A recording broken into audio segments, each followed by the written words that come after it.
చెప్పులు కుట్టిన చేతులతోని చరిత్ర తిరగరాస్తాం. ఎస్సీ వర్గీకరణ కోసం జర్నలిస్టుల సేవలు మర్చిపోలేం. కొన్ని ప్రధాన పత్రికలు ముందుకు రాకపోవడం బాధాకరం.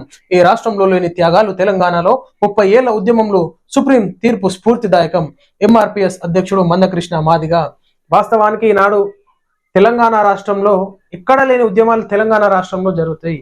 ఎందుకంటే అణగారిన వర్గాలను, బడుగు బలహీన వర్గాలను తొక్కేటటువంటి ప్రయత్నం ఉన్నటువంటి అగ్ర కులాలు చేస్తాయి. కాబట్టి ఈనాడు తెలంగాణ రాష్ట్రంలో దొరల పరిపాలన, నిజాం సర్కార్ల పరిపాలన, రజాకార్ల పరిపాలనను అణచివేసేది ఉద్యమాలు తెలంగాణ రాష్ట్రంలో ఎన్నో జరిగినాయి.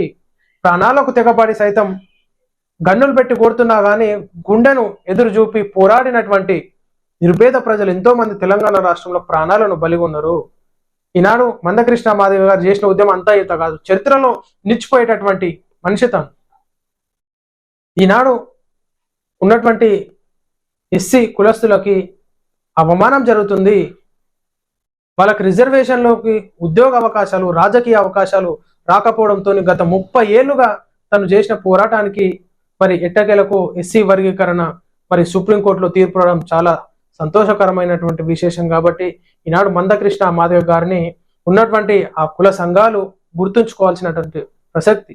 ఏళ్లకు తరబడి జరిగినటువంటి ఉద్యమానికి ఒక ఫుల్ స్టాప్ అనేది పడింది, ఒక న్యాయం అనేది జరిగింది. కాబట్టి చెప్పులు కుట్టిన చేతులతోనే చరిత్రను తిరగరాస్తాం అన్నది వాస్తవం. గతంలో ఊరు బయట నివసించేటటువంటి కులస్తులు మేము ఏ పాపం చేసినాం అన్నట్టుగా ఉద్యమాలను తీసుకొచ్చినారు. మేము కూడా అందరితో సమానం మేము అన్నట్టుగా మరి ఉద్యమంలో కొనసాగినటువంటి ప్రతి ఒక్కరికి ధన్యవాదాలు. ఈనాడు కొన్ని మీడియా సంస్థలు కూడా ఇట్లాంటి ఉద్యమాలని వీరి ఒక్క వార్తా విశేషాలను చూపించేటటువంటి ప్రసక్తే లేకుండే ఉన్నటువంటి కొంతమంది నాయకులు బడా ఛానల్స్ ని పక్కకు పెట్టుకొని వారికే ప్రమోషన్ చేసేటట్టు, వారి వార్తా విశేషమే చూపించేటట్టు కొనుక్కోవడం జరిగింది పైసలు ఇచ్చి. నిరుపేదల పరిస్థితి మాత్రం అట్లనే ఉండే. కాబట్టి మందకృష్ణ మాదిగ గారు really hats off to you.